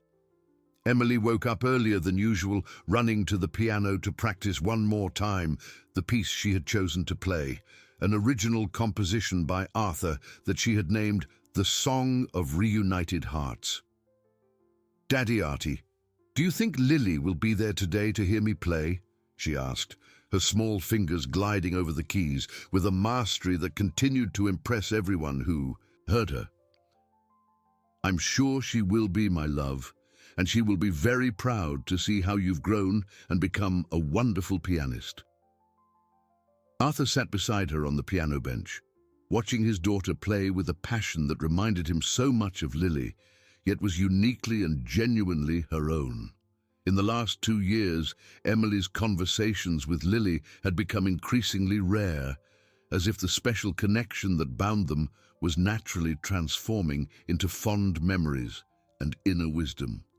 "Daddy, can I tell you a secret?" Emily said, stopping her playing and turning to him. "Of course, always. For the past few weeks, I've been dreaming about something very beautiful. I dream that our family is going to grow even more, but in a different way." Arthur tilted his head, curious. "How so, little one?" "I dream that you're going to meet a very kind lady who will love me like a daughter and make you smile in a special way. And I dream that maybe I can have a little brother or sister to play with." The confession took Arthur completely by surprise. In all these years focused on being Emily's father, he had never considered the possibility of a romantic relationship with someone again. "And would you be happy if that happened?" "Very happy, because then our family tree would get even bigger and stronger." Emily smiled with that precocious wisdom she always showed, and Lily said you deserved to be happy in every possible way. That afternoon, the school auditorium was packed with parents, family, and friends. Arthur sat in the front row next to Eleanor, who at 82 was more radiant and active than ever, energized by the love of her adopted great-granddaughter. Dr. Evans and his family were also present, as were many friends Arthur had made in the school community. But the most special presence was Dolores, who had made the trip from the Allegheny Mountains, especially to see her heart's granddaughter play the piano.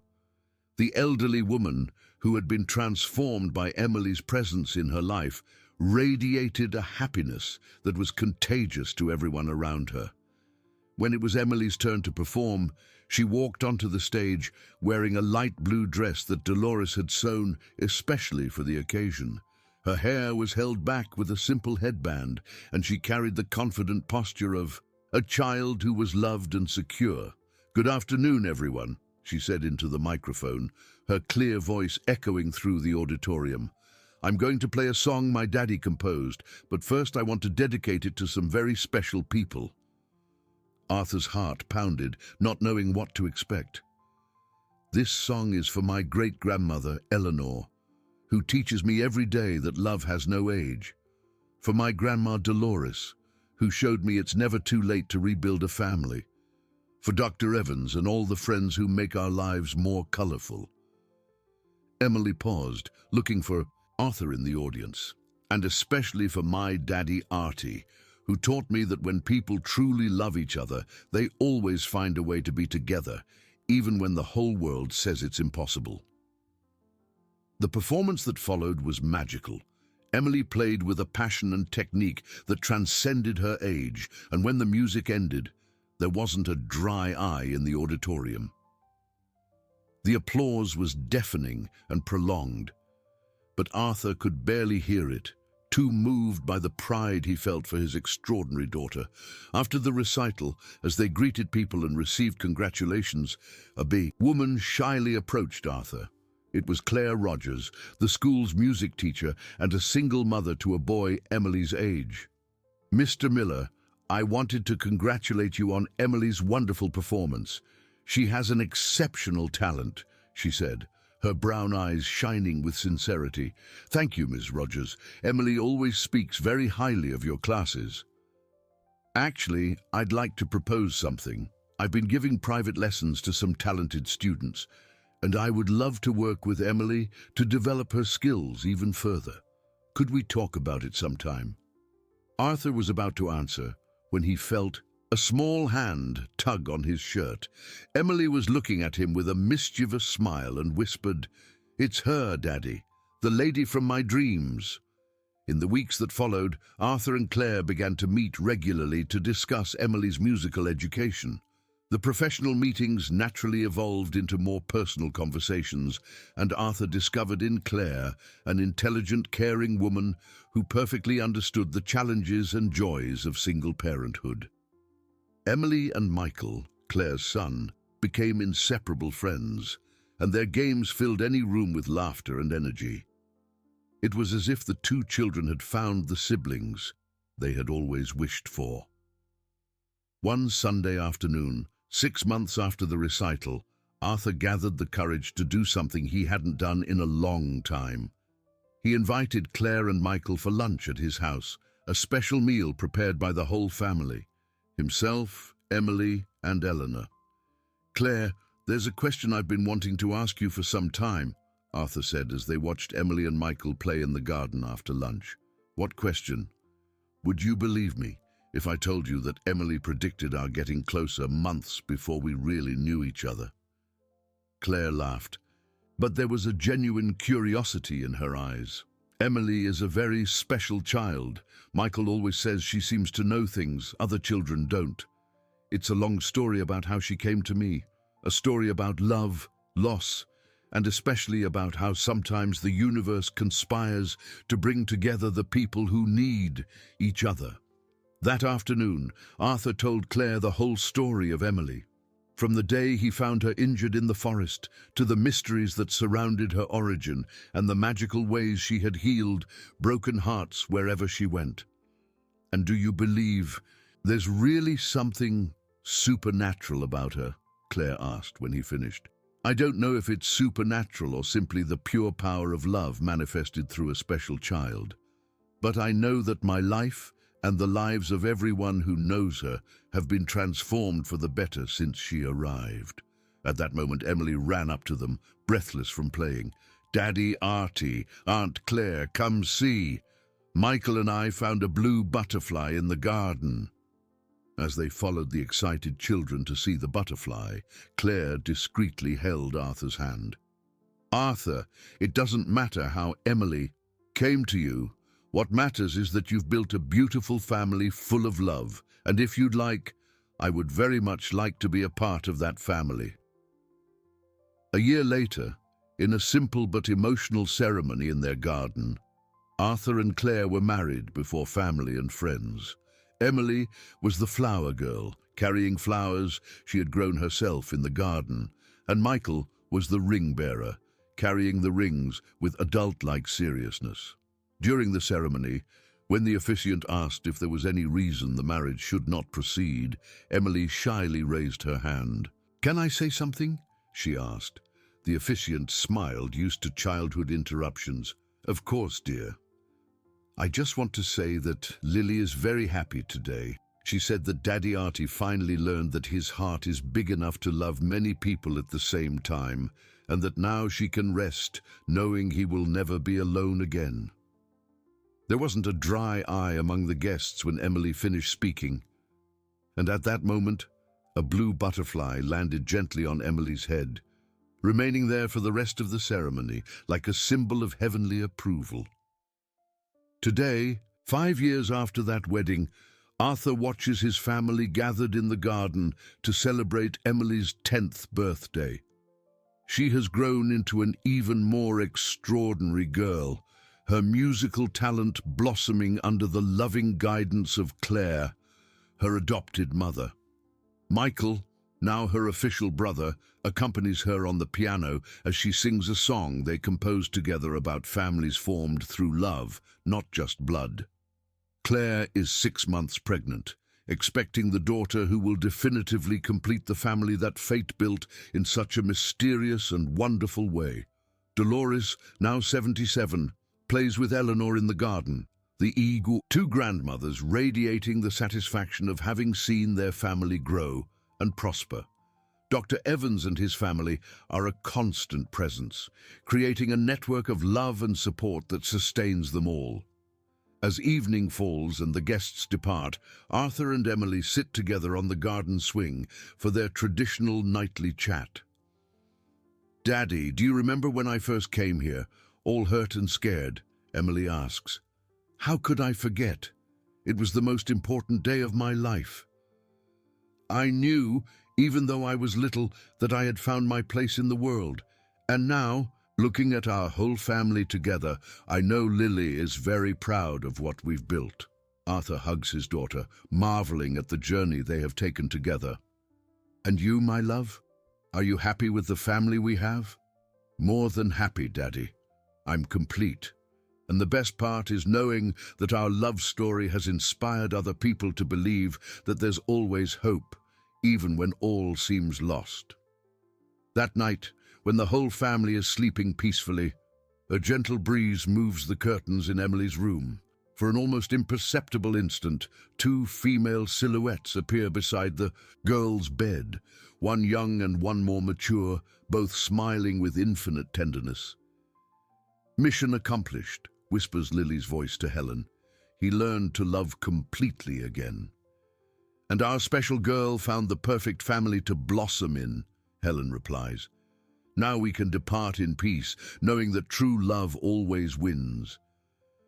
The silhouettes fade like golden smoke, leaving only the soft scent of yellow daisies in the air, while Emily sleeps peacefully, enveloped by the unconditional love of a family that proved miracles happen when hearts are open to receive them. And so, the story of a girl who arrived, hurt, and scared on a cold winter morning transforms into the story of a family that discovered that love is the most powerful force in the universe, capable of healing any wound, uniting any heart, and creating miracles where there was once only pain and loneliness. If you liked this video, please subscribe to my channel. I promise to bring you videos every day that will make your life happier. Let me know what you thought of my story with a rating from 0 to 10, and thank you so much.